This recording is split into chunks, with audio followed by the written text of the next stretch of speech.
What's up, guys and gals? We are here in our VanDOit with VanDOit CEO Brent Kline. We just want to talk a little bit about kind of how VanDOit got started, the differences in a setup like this and a typical camper van, and then what makes this setup like perfect for anyone doing a lot of outdoor activities. So how did VanDOit get started? Well, congratulations on the van, first yeah. of all. Boom. That's We're awesome. This is our We're van. One of the two. The other one's in the background, Yeah. just getting finished up. That's so awesome. Yeah. Yeah, we're jazzed. You can kind of probably see all the way through Yeah, you there. can see yeah. Pretty Yeah. cool. We've got a camera pointing toward the back here. You can see how much room we got back here. Okay. Queen bed behind. Yeah, awesome. This is a high roof model, so even Coach B Fun As here proof here. can stand all the way up in it. All the way. And you're at the low part of it. You're Yeah, at the yeah, low exactly. part of it. Yeah. So, So Well- we're extremely excited. So yeah, what? I'm excited for you. How did VanDOit start up?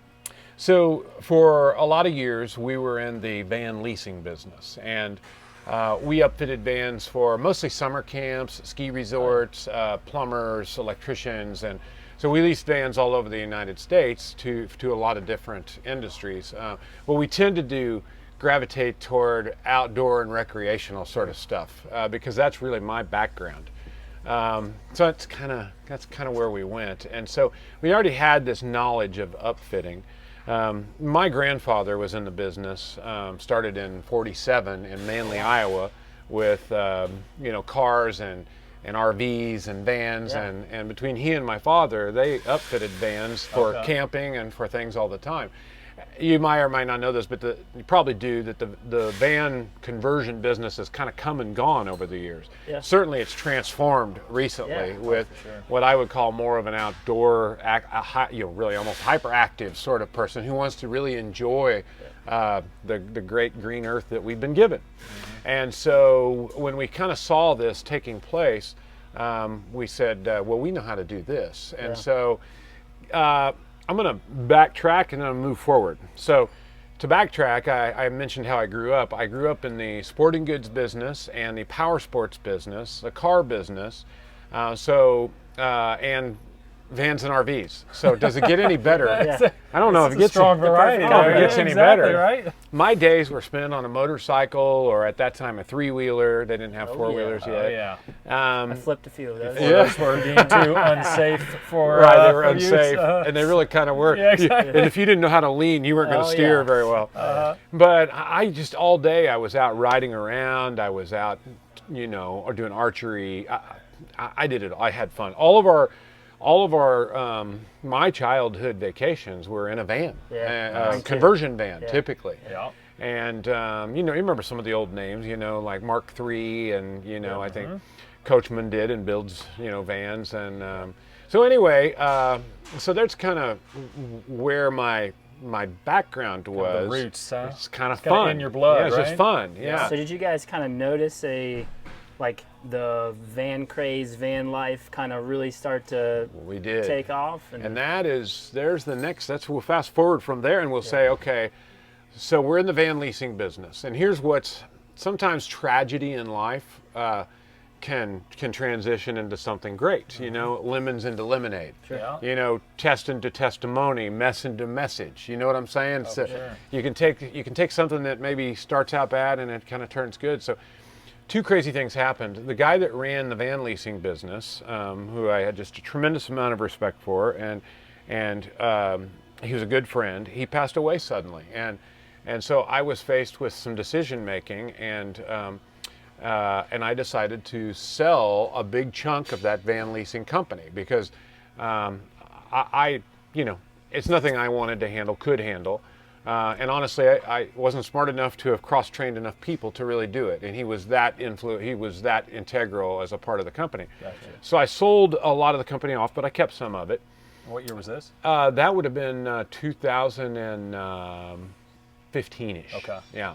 Okay. And so then my son-in-law, Jared, kind of called me and said, after the funeral and things had kind of blown over, he said, hey, I really want to bring your daughter home. He was living in southern Georgia, the Florida-Georgia line. Okay. And and he's working for Archer Daniels Midland, and he said, I would like you to think about me coming home and taking Doug's position, who had passed away, and running the company. And I said, something I haven't told you.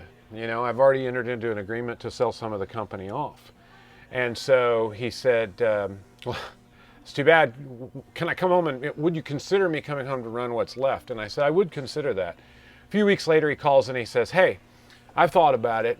And, running a rental counter out of Kansas City or regionally is really not necessarily what I plan to do the rest of my life.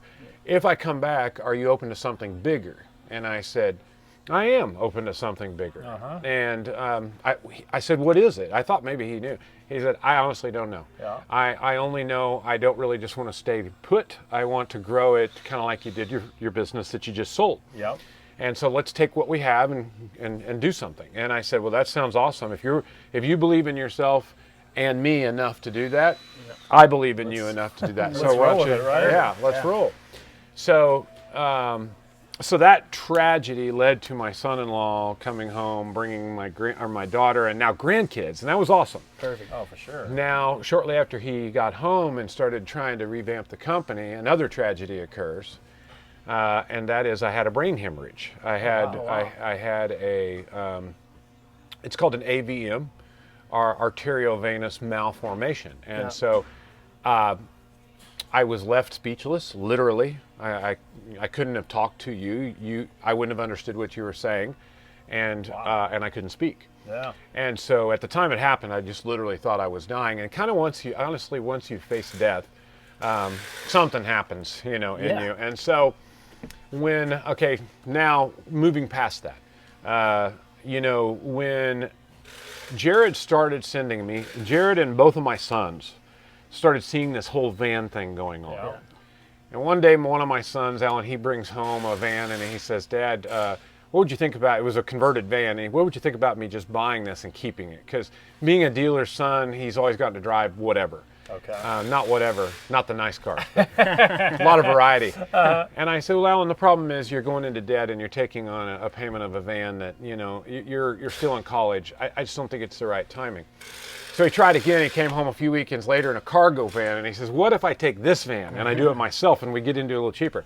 I said, maybe. And at the same time, my son-in-law keeps sending me these pictures of what he's seeing happening on Pinterest and Instagram and all the van life movement that's taking place. And the pictures he was sending me, quite frankly, a lot of it is here today in this van, and it was the garage on the underneath, which could also act as a bunk bed. With a slide-out tray, and then you can see that behind me. Yes, on the floor here. And then a hydraulic bed, and no, it wasn't hydraulic. What he was sending me, everybody was building out of wood. Oh, for sure, yeah. But a bed. Ours is hydraulic. The concept. So they kind of got together and decided during Christmas that they were going to build me this van, and it really wasn't the idea that we're going to build them for a living yet. It was just building Dad a van. Yeah. So I love cycling. I love all the stuff. I know I'm not built like a cyclist, but I love it. So they were going to build me a play machine and an adventure wagon. There we go.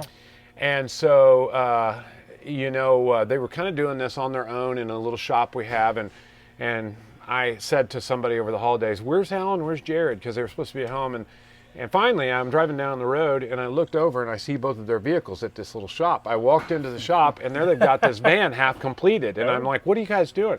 "We're building you a van." It's kind of almost a Christmas gift, if you will.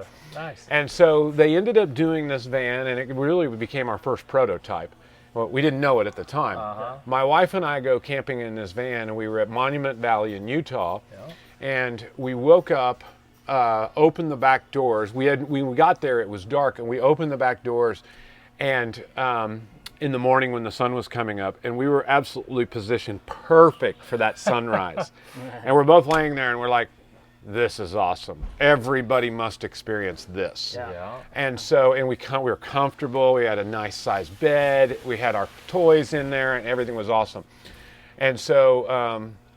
We got home after that trip, and everybody had gotten the fever, and all kind of at the same time. Both of my sons, we had purchased two Westphalia Volkswagens years before and said we were going to refinish them. Never did, but it gave everybody kind of the seed was planted and the fever was there. And then all of a sudden we found ourselves saying, let's do a real one. Let's get past wood. Because we knew that, you know, wood absorbs water, it warps, it discolors, it cracks, it squeaks. You know, it smells like your grandma's home after a while because of all the it can mold, mold and mildew. It's also and permanent. and it's permanent. Yeah, and so we said, let's just make this thing the best that we can. Let's just open our minds up to what would we really want if we had the perfect van. And we did that. We wrote it all out. And honestly, guys, you're buying. These vans are unbelievable. And I'm not. People ask me all the time, you know, what would you change if you had it to do all over again? And I think about everything. Are there little tweaks that we do and keep doing and we'll always do? Sure. Yeah. But generally, the bones, what we did, the bones, it's just unbelievable. And I love the van. I mean, I'm not bragging, but I unashamedly love the van. Both vans, both models. Yep. I just absolutely love them. And so that's kind of how we got started.